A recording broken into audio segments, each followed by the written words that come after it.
And welcome everyone. This time we're finally reaching the grand final of the PCC 6 main event. That is the last series, opposing villains against even worse timing. So it's basically a rematch of PCC 4 because back in the times villains were known under the name of Dirty Lake and the Boys, and they were facing already even worse timing. Slight change in the both roster, like one player is different, but that's kind of the story here.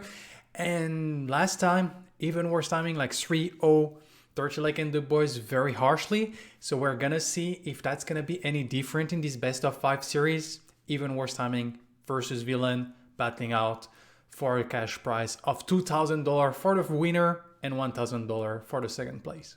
So we have the first game of the finals of the PCC 6 event. And that will be villains against even worse timing. Here we can see that we have villains on the side of the dawn side and we have even worse timing on the dusk side. In terms of player, we do have Lobber, Happy Picker, Bright, Toasty, Lycanator for villains. We do have Pablo, Ray, Sheen, Import, the Snoop on the side of even worse timing. For those that don't know, even worse timing has Ray, Sheen, and Import that are all from EU, and also they are a developer on the game. And so that's always impressive to see like developer being at the top level of a video game. To be fair, I think that's the first time I see that. Usually it's more like top player that's recruited into like the development side, but later on, once we already have like an esports scene, this type of thing. And so here we're gonna have in terms of composition, we have Sevrog, Greystone, Howitzer, Decker, Murdoch. So Sevrog, Lobber, very well known for his Sevrog, naturally is going to go for this pick. We do have the Greystone in the jungle from Happy Picker. Like the two best like junglers that were like available were like Camera and Greystone during that event. And so like I guess Camera got banned and so they wanted to secure the Greystone. Already a very strong front line. Also, like here we have the Decker Murdoch lane. To be fair, I'm not a big fan of Decker Murdoch lane. Murdoch, it was like the top carry in that tournament, and so it was like highly contested. But I don't feel like Murdoch pairs super duper well with Decker. Decker is really someone that wants to aggress a lot, want to be able to apply a lot of pressure, get good lane control, and Murdoch like can apply pressure. Don't get me wrong, like he gets a lot of poke, but it's not really like working fully. Like it's not a Drongo, it's not this type of like character that can actually like be very aggressive. Or you can pair it like the Decker with a Twin Blast and suddenly you get like amazing lane pressure, this type of things. And then we also have the Howitzer. People are kind of picking it to be able like to bully the Bellica, but at the same time we now do have a Howitzer that his ultimate can get cancelled by the Sunk from the Narbash, and also we have the Shield Slam, the Shield, Force Shield from Import that can nullify a big portion of its damage. So that's something that the Howitzer can be like kind of hindrance in a certain way. On the other side, we do have Narbash with like a very strong frontliner in the form of Steel, plus a second like bruisery frontline that can actually like engage as well in the form of the Zarus. And then we have like two backline, which is like the Twin Blast and the Bellica. This team scales super duper well on the side of team even worse timing. On the side of villains, it's also like pretty good scaling from like the Sevrog, the Greystone, the frontline scale super well. But at the same time, like the Decker doesn't scale very well. Even as a support, like she's still useful in the late game, but I feel like it's one of the support that kind of fall off the most. And the Howitzer is supposed to scale very well, but against like the Sunk, the Shield of the Steel, all those things, like the Zarus that can absolutely delete this Howitzer, while not having like a lot of, like you do have the Decker for peel, but I feel like slight advantage to the side of even worse timing when it comes to the scaling. So now that we have covered like both team comp, we are going to watch a little bit how the game goes. To be fair, like the Zarus into the Sevrog, you can dominate a little bit early levels, but afterwards it becomes very complicated. As soon as the Sevrog finish Fire Blossom, like the lane is almost like not playable anymore. On top of that, you have a Steel in terms of ganking, so there is not a lot of pressure that can be applied on that Sevrog, probably not enough damage to be able to kill it. So I'm not expecting to see like a lot of action from the side of even worse timing on that off lane. While potentially like the Greystone plus the Sevrog can actually like kill pretty easily the Snoop. To be fair, like the Snoop has the evade, has the barricade as soon as you reach level 3 to be able to escape. But that's probably not enough to be able to dodge like the subjugate, plus like create space from the Phantom Rush, also like then having like the slow from the Greystone, so Greystone can definitely try to go for a gank on that side of the map. In terms of dual lane, normally the Decker Murloc lane is supposed to have the pressure early on, and so that's maybe something that the Steel can come, try to like compensate and try to limit a little bit, but the Steel has to be careful because like the Decker can actually like very stop like any gank from the Steel, so it's something that you always have to be worried about.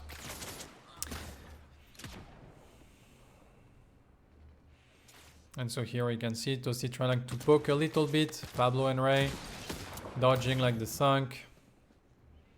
But so far like not being super successful, finally hitting the first auto attack, trying to go for the stun on Pablo. But like this small poke is not that impactful because as soon as we get the level 2 the Narbash can heal all of that back. They can look to make a play maybe at the level 2. Decker can like be big reasons to the Narbash on the level 2 transition because she's very strong at actually like stuck the Narbash here. So do I think if Sevarog is a good offlane pick nowadays? Like I feel like Sevarog can be like definitely strong and offer like if you can manage to actually like scale up and get the thing, you're gonna get like a lot of like a very strong front line that can actually like offer like strong colossal blow that can completely change the face of team fight.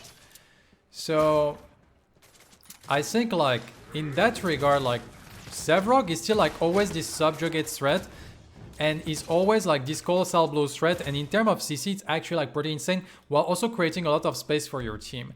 So if you don't get bullied too hard in lane, I think Sevarog is always a viable pick, but it's not a pick that you use to actually dominate offlane. It's a pick that you use for like the mid and late game team fight into specific comps. So I don't think it will like ever be like, oh, it's a pick that we pick in every single situation and it's a free offlane, but I think it will always like be valuable because subjugate and colossal blow are so strong.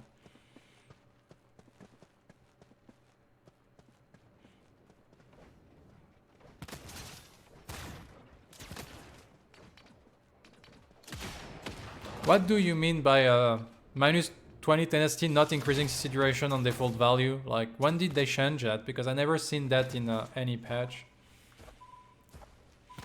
So here we try like to be aggressive with the rotation of Happy Picker. We try to go in with the cage. We force the flash out of the Narbash from like the first rotation from Happy Picker, which is very well played by the side of villains. To be fair, they should have like the aggression here in that lane, and so that's exactly what they do. Greystone is gonna secure the gold buff for themselves, and then we do have basically that, like the jungle, like we have seen a lot during that tournament that the jungler go for some rotation on the side lane, kind of ignoring the mid lane a lot, and then like secure the side buff for themselves so they don't fall behind.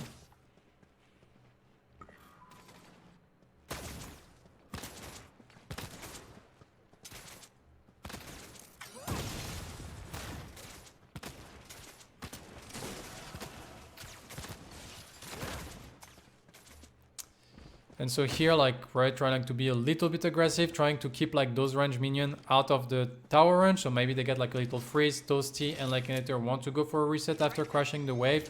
While in the meantime, we do have like a little bit of action in the mid lane.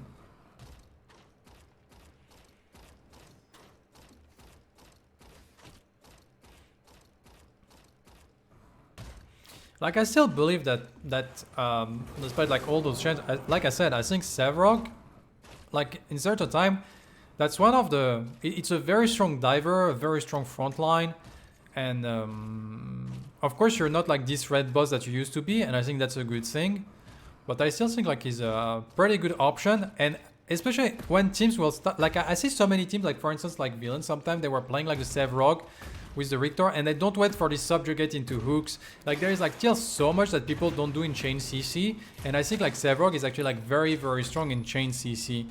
But team for now are not like utilizing those chain CC perfectly, but once like teams start to play around all those things, I think it will always like be an interesting option.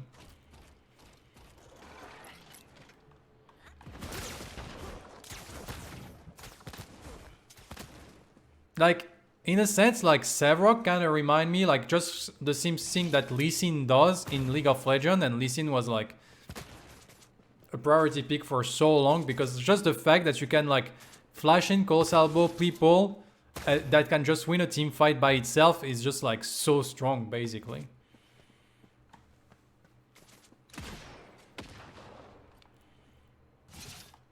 So far pretty slow. We got like the early like flash out of Ray, but that's basically it. Here we're doing like a little bit of damage. Bright trying to be aggressive on this Bellica. Shin is probably like half HP, low amount of mana, can't really like stay too long. He's getting like one more. Bright trying to go for the kill, but Shin walking away. Maybe like one more R2000 rocket will be found, but here Bright is going aggressive. If he doesn't get the R2000 missile out of cooldown, like there is no way he find a kill. And so I felt like here it's basically like wasted making train.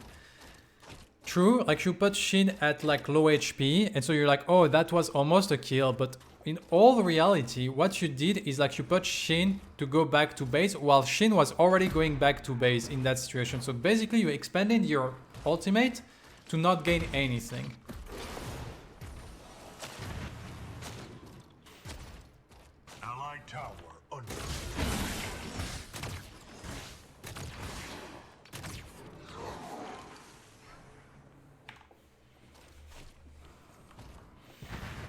So Shin is coming back from base. Here we do have Ray and Pablo applying a little bit of pressure. Lakenator and Toasty like quite low. They do have to respect the stun because like the stun can be like very dangerous. But on the side of Ray and Pablo, they just decided to crush the wave, go for the gold buff, not overstay their welcome around this zone of the map in case that the Greystone was coming. And that's just gonna be a simple reset.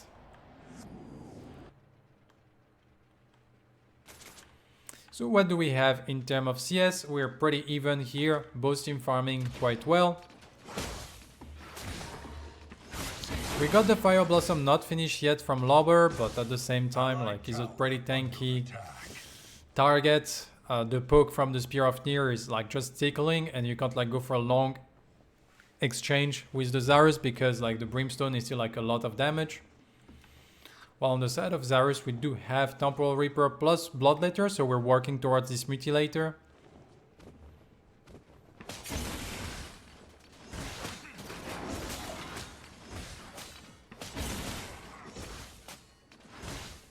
Maybe we're gonna look at a little bit of action towards the dual lane.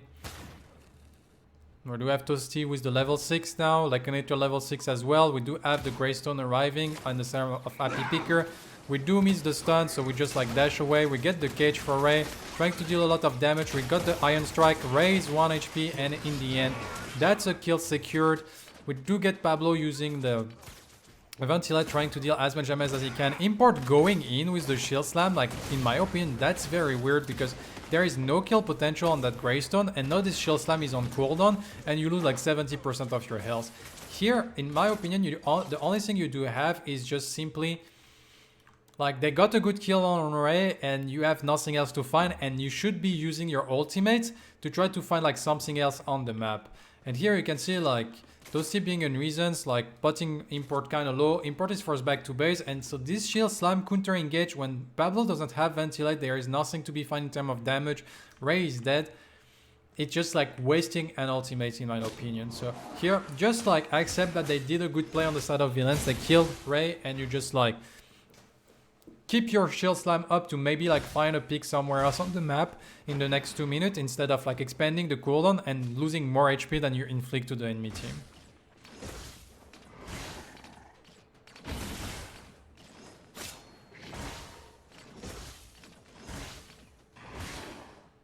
Allied tower under attack.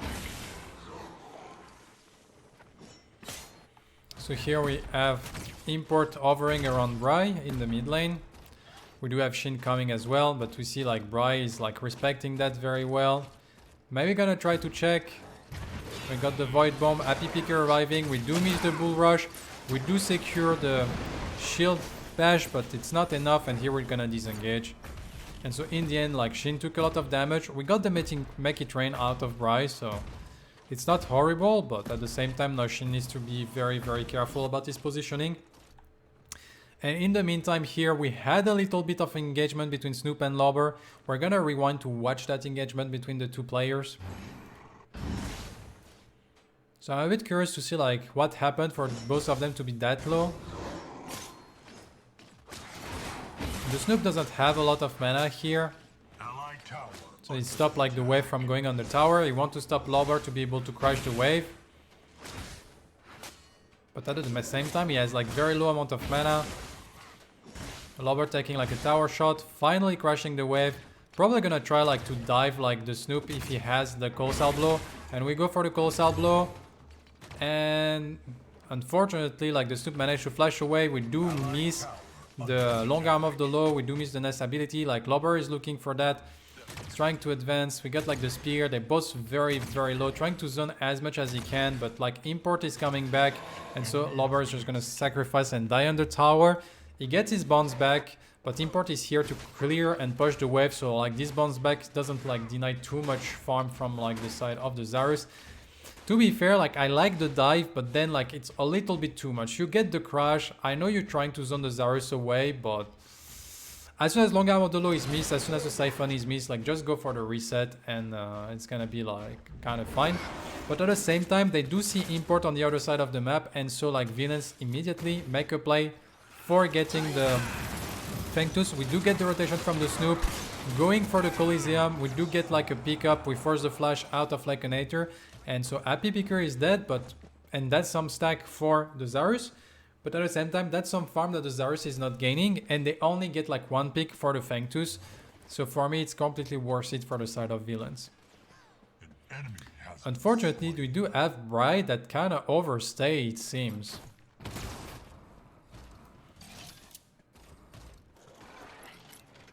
Oh, he was backing here. And then we got the Shield Slam, we got the Sunk, we got the combo, and Bryce die here. He thought he was safe in his jungle, but since they had no priority at all in mid lane, that means that they have no control of this jungle. And they also don't have priority on the dual lane, which means that this like blue side jungle was not under the control of Villains at all, despite the fact that it's on their side of the map. And so like here Bry ended up dying, and that's actually like here, like now that we also lose Bry, it's like more farm lost, all of that. Like this Fengtus was like a clear W, and I still believe it's a W, but it's not as clear cut as it was, simply because of that death from Bry.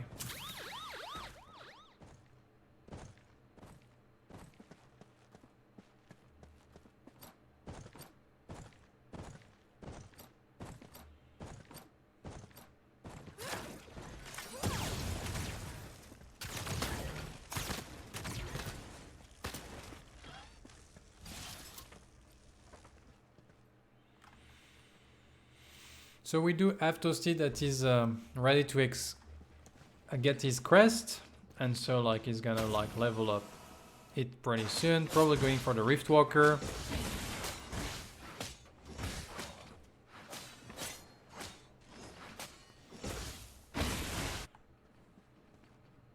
Allied tower under attack. Here Toasty is looking like for some aggression onto Pablo. Pablo like staying like at a very long distance to be sure that the stun doesn't connect, and it's mainly like a reactive thing. We got the Dynamo finish.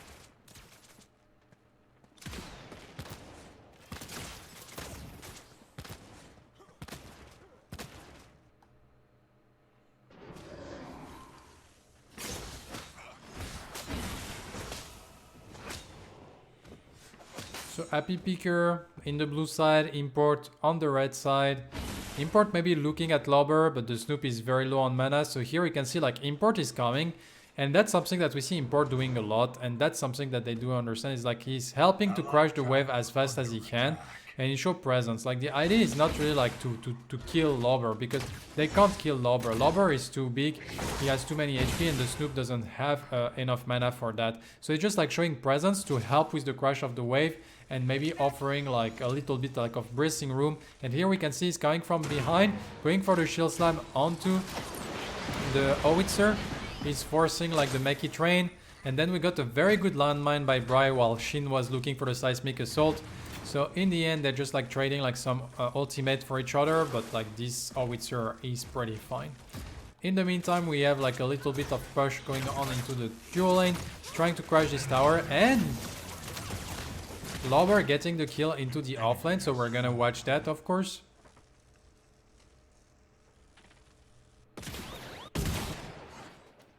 So here we have the Snoop. Like, the Snoop doesn't have any mana, so he has to be careful. And here you can see like he was super healthy, but Lover finding the opportunity, have a lot of mana to be able to fight that. And very, very well played by Lover, despite the fact that he was like almost half of the HP of the Snoop. You understand that he has a lot of mana, the Snoop doesn't have any mana. And Lover finding like the perfect timing to engage.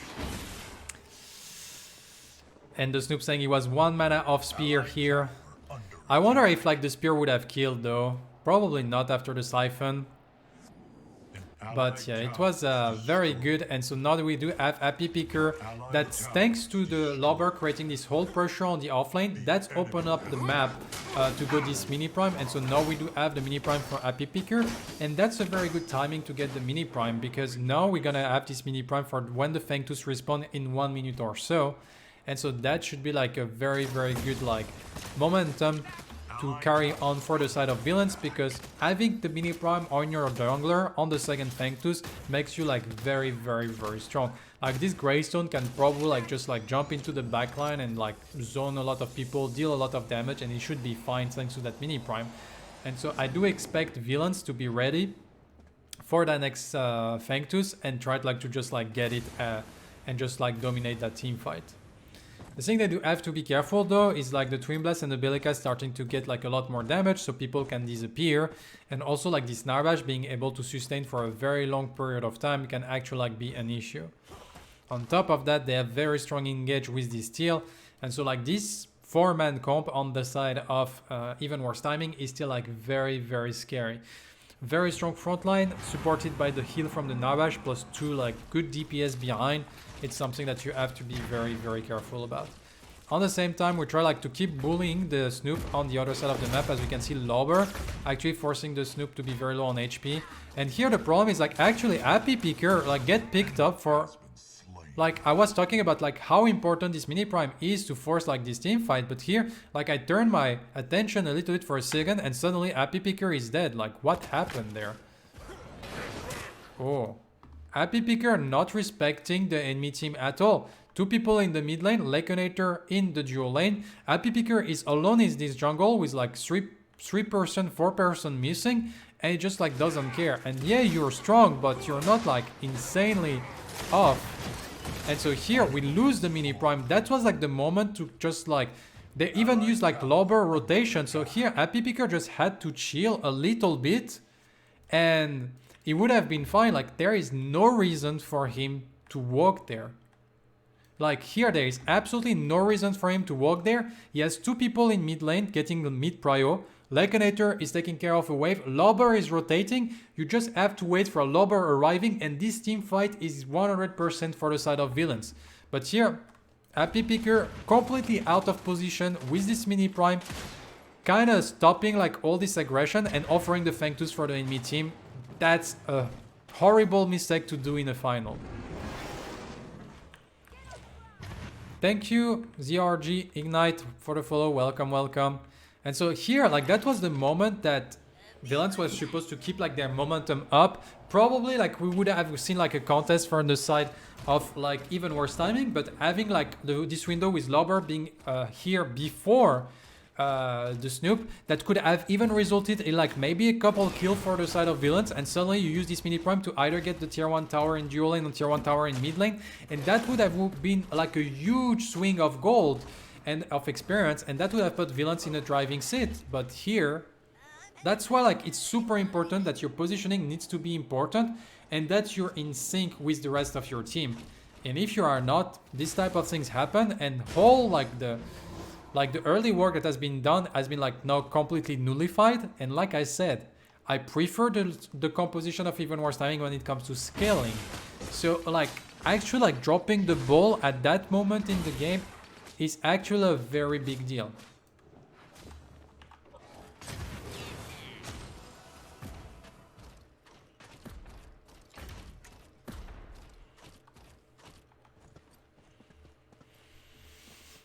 So we're gonna wait for like objective to respawn. No more mini prime available until the respawn of the big daddy R prime. And this Fangtooth is still like 3 minutes away, so we're just gonna like focus on waves.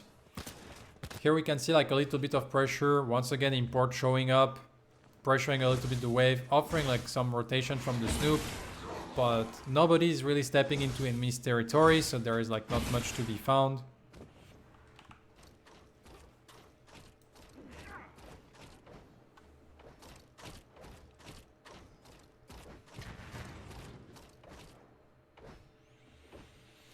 We can see like people grouping a little bit around, but you can see like how this river is like the limit. Nobody's crossing further this river. You can see like the wave is like well pushed on the dual lane, but both Ray and the TB never go further that river. Same thing come from like Shin in the mid lane. Nobody's really want to step up. So we're gonna take like an advantage to see a little bit where we are in terms of build. So once again, like this Sky Splitter second, like any people really love that Sky Splitter second. When we're facing like mainly the steel as a tank, what do the Narabash is building? We have Essence Ring, True Silver Bracelet. We don't have a lot of health yet.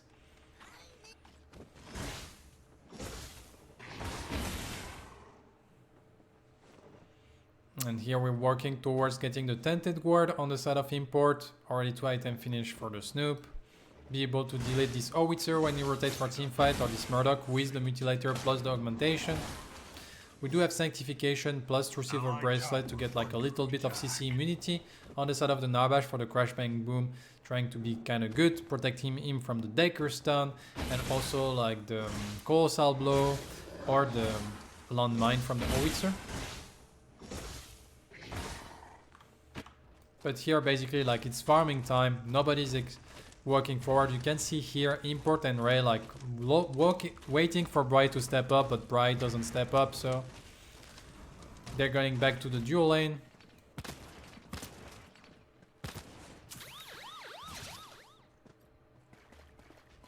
Here we have Ray rotating, Import going from behind, trying to go for the Shield Slam and catching the Pacifier. Unfortunately here, and Ray like immediately like anticipating the flash. So I kind of like here the idea of trying like to keep your and Ray like in the end getting found in return. So here like we see that there was the flash available for Leconator. He tried to get away with just the Pacifier, but the Shield Slam from Import is a little bit too strong. And so we get like in the end the kill. And like this whole situation, like here, Leconator can be completely safe if he flashed this ulti, but decide to go for the Pacifier. And we can see like the Pacifier is just like not enough to get out. And so suddenly like now you get like CC, and immediately you can see Thunk and Ray is flashing, anticipating the flash of the Murdoch immediately. Like Ray completely like bamboozled the thing here. Ray doesn't have to tank that much, to be fair. They want to dive again, but like you're a Narabash, you're not very tanky, and Ray in the end like end up trading his life. When to be fair, there is no reason to trade his life here. He can simply like go for the knock up, get out of the tower, let Pablo finish the kill onto Leconator, and they're completely fine. Because then you still have the Narabash full HP. You have like full control on that side, you just heal, and you have priority for the Fangtooth. You kind of did Toasty, like sauce them up here, but at the same time it's also like Ray being completely out of position when he shouldn't be. And hello medkit. Like there is absolutely no reason for Ray to go on the tower, because they're not gonna be able to kill you, because you're a Decker with everything up. So if they think they can kill you, they're just like very mistaken.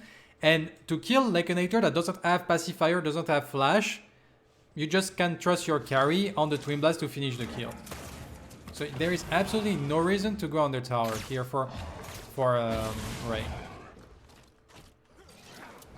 So we're trying to force like this third Fangtooth. Lober is already around. We see that Import is getting absolutely destroyed. While we also like have... Oh, Import was still like 1 HP in the backline actually. So they do have to be careful of the counter engage. You can see the Snoop has like full entry towards the backline.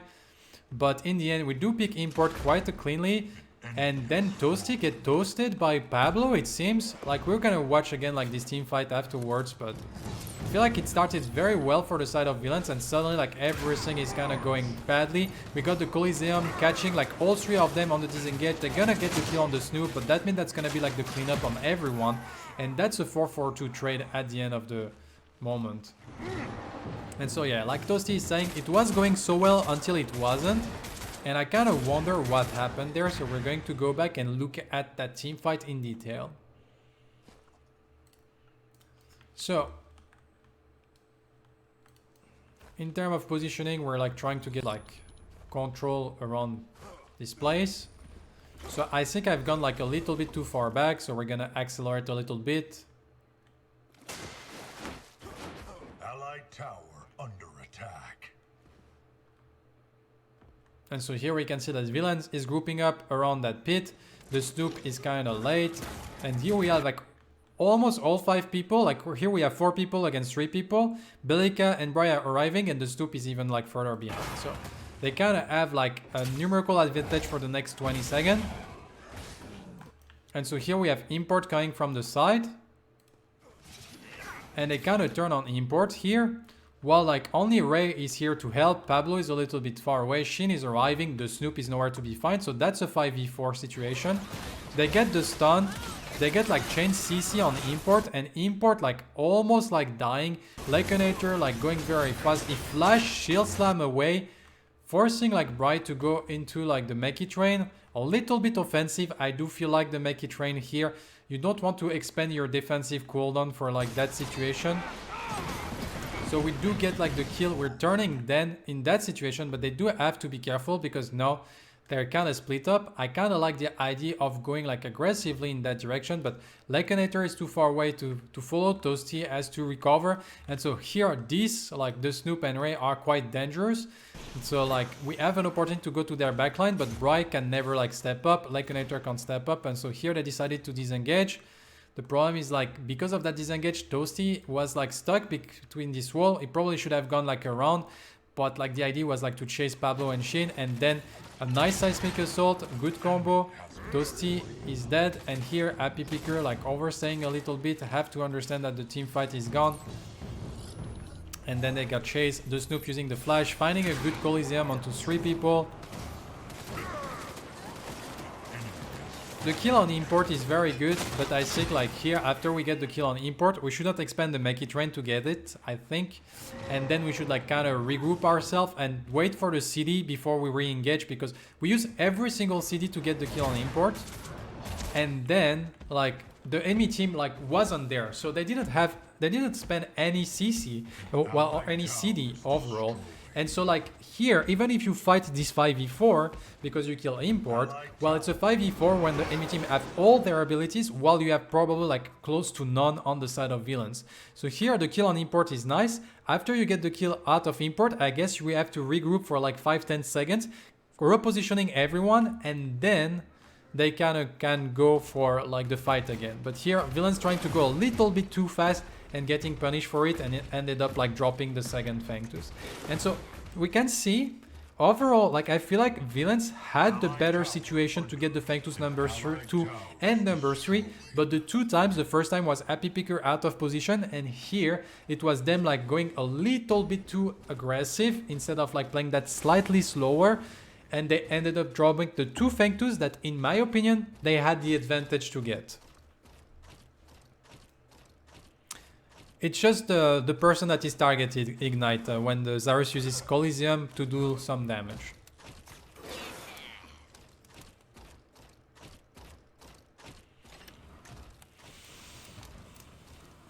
So now we're kind of like a little bit behind. In terms of CS we're quite fine, but we're not an objective down. And like I said, I kind of prefer the scaling on the side of Team Even Worse Timing. So the more time passed, the more like Even Worse Timing I think is in control of that game. And so I kind of like to see that villains, to be fair, were like doing a very good job. And if they played like slightly better those Fangtus, they could be like in this situation with triple Fangtus and in a position to force like the next All Prime and actually like end up the game. But now, because the 2 previous Fangtus has not been like managed correctly, they're not like on the back foot trying to find like a solution. They still have the advantage of Lobber is able to bully the Snoop on the offlane. But here we have Import coming. Getting like a little bit of damage. We missed the Siphon. That's the second Siphon like missed in a row. And that's like actually like a big deal. But a nice subjugate by Lobber. Completely like forcing the disengage here while we do get Happy Picker rotating with double buff. We get the stun into Import. So that's a lot of damage. A very nice landmine. Forcing the Shield Slam away. Trying to follow that up. But Import is out. And once again the Meki Train kind of used for not really much value. Like just the Shield Slam. And so like Bry is like pressing this ultimate button a lot, but he's not getting a lot of value out of it, which is like a little bit unfortunate. While in the meantime we have 4 people against 3. Well, here we have 1 people against 2. And so Pablo and Ray like pushing and getting the tier 2 tower. While on the other side of the map we don't get like anything so far for the side of villains. So even worse timing, playing the map slightly better. Happy Picker like being at 1 HP. We got the Mega Cosmic, so he's forced to use his ultimate. And then we got the stun, 1 HP, and that's a kill. Because then we got the rotation. Toasty rotating, Lekanator dying as well. Like here it's just even worse timing, like completely like destroying in terms like of map control. So let's see what happened to Lekanator. Toasty is pressuring the mid lane. And so like here they lose this 3v3 on the right side. We do have Lekanator that can't really like defend that by himself. And we got like the flash, Crash Bang Boom to dive under tower. Lekanator is forced to flash away. We got the flash from Pablo. Ray's at 1 HP, but in the end we got the kill and we're pressuring this inhibitor. Toasty has to come to defend. And basically even worse, I mean, Meteor Head spin. And like villains like try to get a little bit too much. And in the end they end up losing like a tier 2 tower, an inhibitor, 2 kills. And having like 0 pressure on the map because the other side like got completely pushed back. And so that means that's also like a big window of opportunity to go for that AWP Prime on the side of even worse timing after they go for the reset. And so here, if they have like 2 people split pushing and you manage like to win like this 4v2, you need to at least get the tier 2 tower, or you need to at least like come back defend that inhibitor. Because like they have vision on everyone on the right side, so like Ray and Pablo are gonna keep pushing like for sure. And so here, even worse timing, playing the map simply better than villains and end up with like a huge lead here, because getting that inhibitor on the opposite lane of the AWP Prime is like super annoying to defend. And also like the fact that here like this fight on the right side didn't go well despite that we win earlier, but we stay like for so long that Import has time to come back and suddenly like turn everything around. And so now we can see that Lekanator has to go defend the left side while the rest of like even worse timing is just grouping around this AWP Prime. So Lekanator is trying to find the window when he can push like maybe 1 more wave before he rotates, but this window is very hard to find, and that's the advantage of getting that inhibitor down for the side of even worse timing. You know they have like full control of that side of the map. And so here they try like to find maybe a pickup before going for the AWP Prime, but even if they don't find a pickup, like they kind of force the whole side of villains to just like go away. And to be fair, like I don't believe that Lekanator can afford to stay 1 more wave here. I think like we need Lekanator to rotate because they can't win the 4v5, and if the AWP Prime is taken, like that's probably GG. And so here's the Snoop going like super aggressively, catching like the Assault the Gate from Happy Picker. They're gonna try to find the Greystone, forcing the flash away, and as you can see like Lekanator is finally starting to rotate here. Everyone kind of disengaging, but then like a very nice flank by Shin that finds the Seismic Assault onto 2 people and they fight double kill. And after this fight is finally finished, Lekanator is still like on the way to arrive. And like I said, Lekanator doing 1 more wave for me was a mistake. They couldn't afford to do this additional wave, otherwise Lekanator is gonna be late for that fight. And if Lekanator is late for that fight, like they can't fight basically. They can't fight. That's like and so like and so now like we have all 5 people up. The Narbash is healing. In terms of build, we can see we max the Thunk first and then we're starting to split point between the E and the Q spell. And now we're gonna secure this AWP Prime because with like Howitzer and Greystone down. Like they can't contest because they don't have Hunt, they don't have the damage of Howitzer. And so like because like we've done one more wave on the side of Lycanator, you can see like it just walked to mid, go back to dual lane. So it didn't even farm, it didn't have any impact, and the villains once again like overestimating what they can do on the map for a second time in a row. And that means that they're gonna lose R Prime, they're probably gonna lose Primal as well. And that's a triple Fengtus on the side of Even Worse Timing. And Even Worse Timing with double buff, like they don't lose games. Like they just like end them up and they just like send you back to the lobby. And thank you Celeste for the follow, welcome, welcome. And here we do secure the Primal. Like Lobber is looking around but he's just gonna die. Forcing to flash away. Primal, Ray is gonna chase. Forcing the Colossal Blow away because like the next Sunk would have been enough to kill. Lower trying to survive as long as he can, but the net is going to collapse on him. And they end up finding like the kill. Now we do have Ray like making those minions strong basically.